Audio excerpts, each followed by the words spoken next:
आपके साथ ऐसा हुआ है कि आपने दिन भर का पूरा प्लान बना रखा है कि सुबह क्या करना है, दोपहर में क्या काम निपटाना है और शाम तक क्या ख़त्म करना है, लेकिन अचानक से कुछ ऐसा हो जाए कि सारी प्लानिंग पे पानी फिर जाए।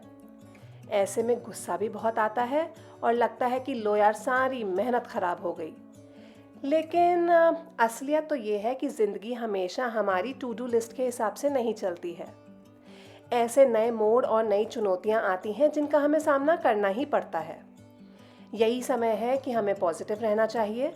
याद रखना चाहिए कि प्लान बदलना कमज़ोरी नहीं है, बल्कि हमारी ताकत है।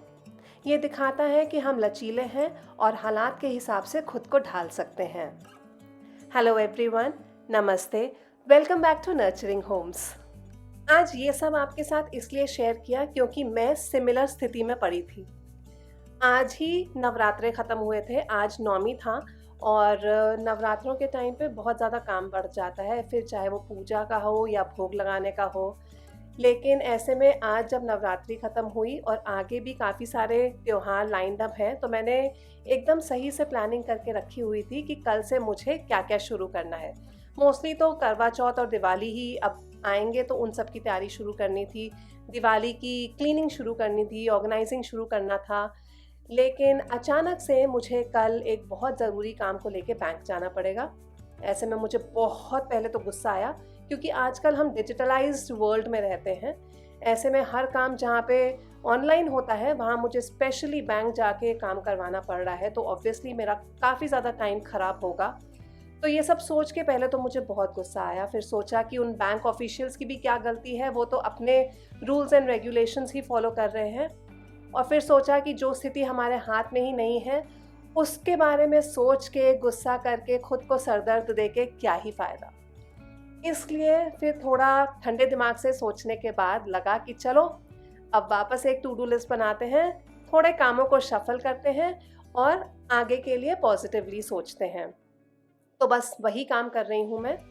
जितने भी काम मेरे सुबह के होते हैं जनरली, घर को साफ़ सुथरा करके ऑर्गेनाइज़ करना, नीट एंड क्लीन करना, वो सब मैं आज एक रात पहले ही निपटा रही हूँ।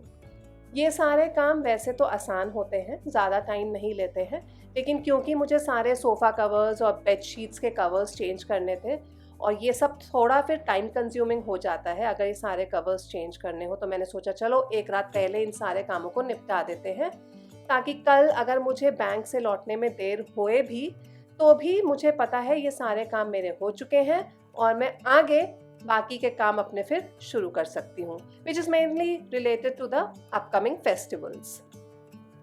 तो आज का वीडियो इन्हीं सब चीज़ों पे डेडिकेटेड है कि पॉजिटिव कैसे रहें, साथ ही में अपकमिंग फेस्टिवल्स की तैयारी किस तरीके से शुरू करें, क्योंकि अभी भी हमारे पास काफ़ी टाइम है। तो अगर ठीक से हम प्लान करें, छोटे मोटे काम निपटाते चलें, तो हमारे पास काफ़ी टाइम है हर काम को ठीक से करने के लिए।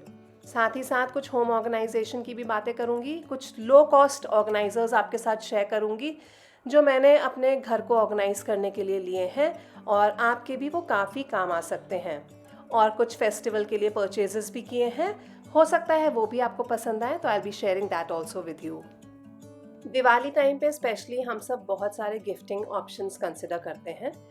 मेरा उनमें से पर्सनल फेवरेट है बेडशीट्स, क्योंकि एक तो बहुत ही यूज़फुल आइटम है घर के लिए और दूसरा सबको बाय डिफ़ॉल्ट बहुत पसंद भी आ जाता है।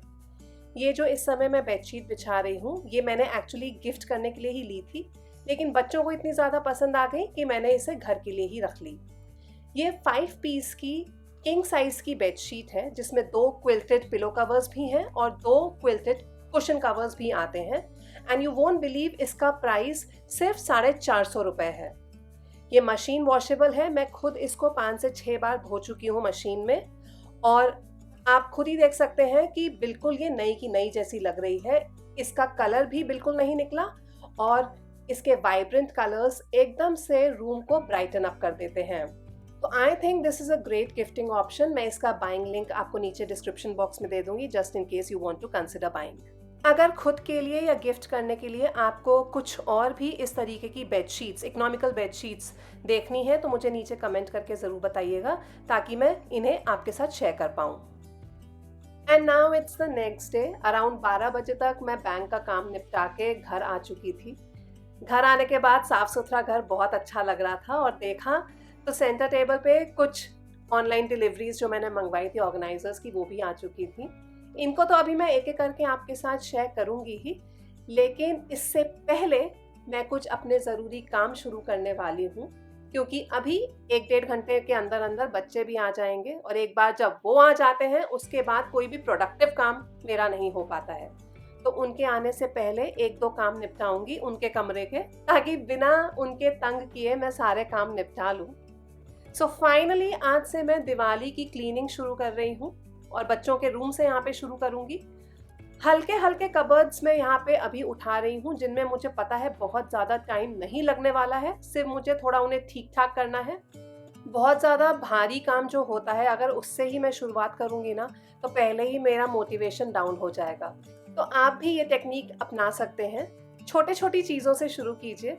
जब छोटी छोटी चीज़ें पूरी होने लग जाती हैं, ख़त्म होने लग जाती हैं, तो अपने आप मोटिवेशन भी आ जाता है, अंदर से एक पॉजिटिव फीलिंग भी आ जाती है और उसके बाद जब हम बड़े कामों की तरफ बढ़ते हैं ना, तो उसे करके ले जाते हैं, क्योंकि वो एंथुजियाज्म हमारा ऑलरेडी बना होता है।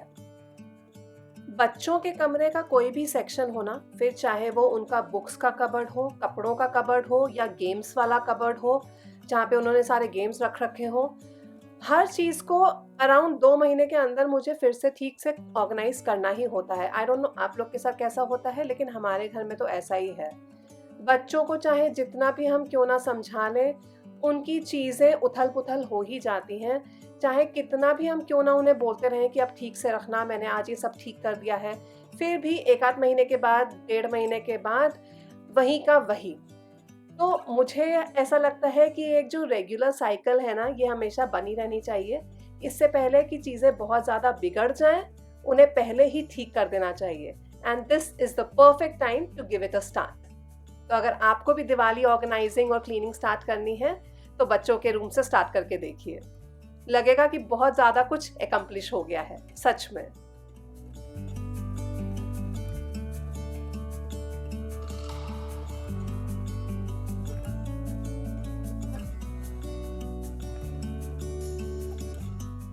नेक्स्ट आज की टू डू लिस्ट में जो ऑर्गेनाइजिंग मेरे को करनी है, वो है इन साइड ड्रॉर्स की। इस बेड के दोनों तरफ साइड टेबल्स पड़े हैं, एक मेरा बेटा यूज़ करता है और दूसरा मेरी बेटी।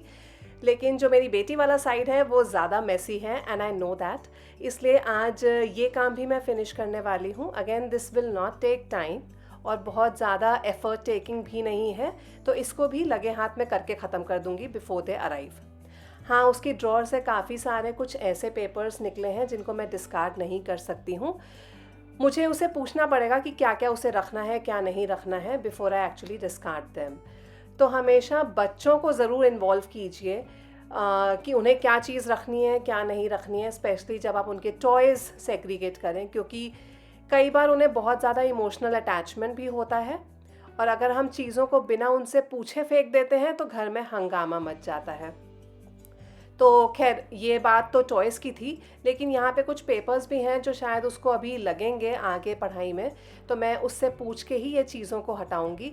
बाकी कुछ और सामान भी मुझे उसकी ड्रॉर से मिला है फालतू, वो मैं किनारे कर दूँगी और कुछ चीज़ों को ठीक से ऑर्गेनाइज़ करके रखूँगी, क्योंकि चीज़ें अगर सही से रखी हों तो ठीक से मिल भी जाती हैं। अक्सर मेरी बेटी ये प्रॉब्लम फेस करती है, उसे चीज़ें मिलती ही नहीं हैं, सामने भी पड़ी होगी ना तो उसे दिखेगी नहीं, वो ढूंढ नहीं पाएगी। तो समहाउ मुझे ही उसकी चीज़ें ऑर्गेनाइज करनी पड़ती हैं, एटलीस्ट तब तक जब तक कि उसे ये आदत ना लग जाए। ये ड्रॉर ऑर्गेनाइज कर लेने के बाद अब इनके कमरे का ज़्यादा कुछ बचा नहीं है एक्सेप्ट फॉर देयर वार्डरोब्स। तो वार्डरोब्स भी मैं उनकी क्लीन करने वाली हूँ, लेकिन उसका बनाऊंगी सेपरेट वीडियो जो कि आपके साथ शेयर करूँगी।